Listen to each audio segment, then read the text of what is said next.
things first, I must say that I was a bit skeptical about that budget speech and budget announcement being made on schedule yesterday. Market reaction to that announcement when it eventually did come to the fore? Market reaction was quite muted. Everyone was expecting an expansionary budget, and we did get an expansionary budget. Everyone's now really trying to go through the details of the budget, but the key areas which we expected to be influenced, such as Niger Delta and infrastructure, especially power, got the biggest budgetary increases as expected. Just taking a look at the run-up to this entire budget being announced, I mean, there was a lot of controversy around it. First about the venue, then first about when, then about the venue. Finally, it's come to the fore. But looking at the rumblings around it, it's really emphasized and highlighted the lack of cohesion and direction, citing these as challenges for the current government that's in place. Do you see this as major challenges and a hindrance to confidence in the Nigerian economy moving forward?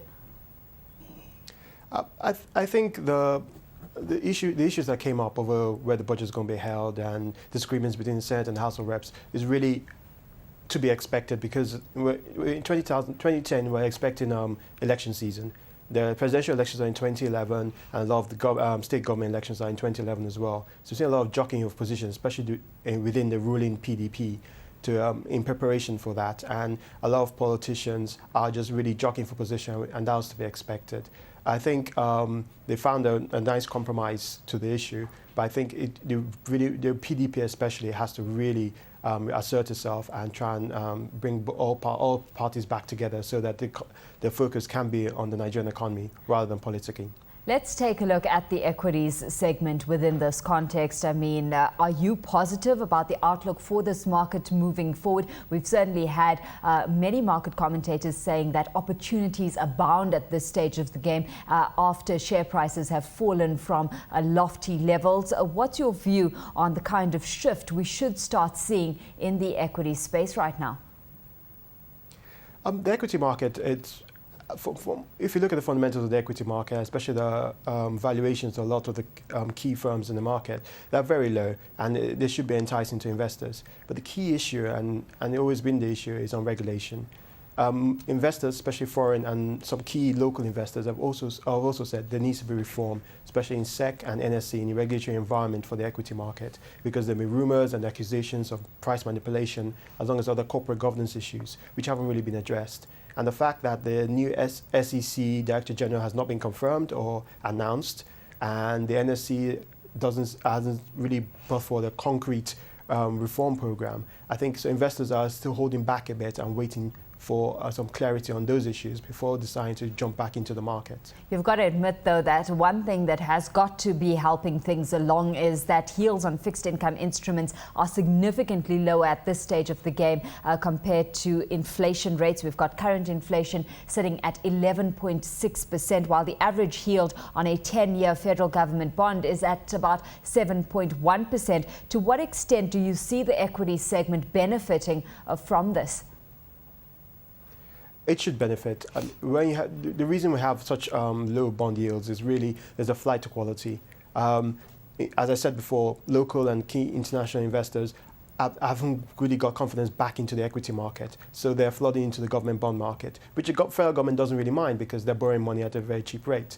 And what we have seen is that, for especially the banks who have been key investors in the equity market and are key investors in the bond market, is that despite the liquidity injections they received over the last quarter, they're flush with cash, and that cash they're putting it into FGM bonds because they're not lending to the real sector because while they're trying to sort out their credit risk management positions, and they're not depositing in CBN like they used to because CBN is now only paying 2% interest on those deposits. So you should see a fill up in the equity market.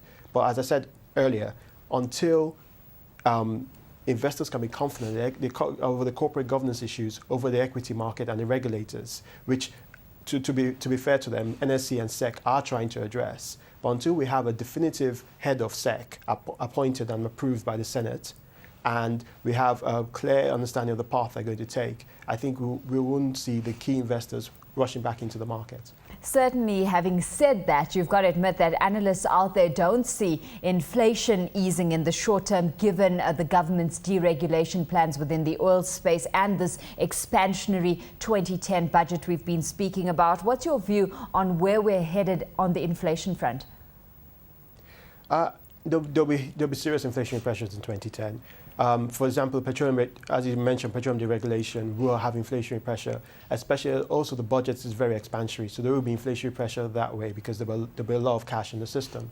And with 2010 being the year before major elections, you will see an increase in spending on in all sectors of government. So there will be serious inflationary pressure. But the key issue is that this increased spending should be spent on key areas of infrastructure that will help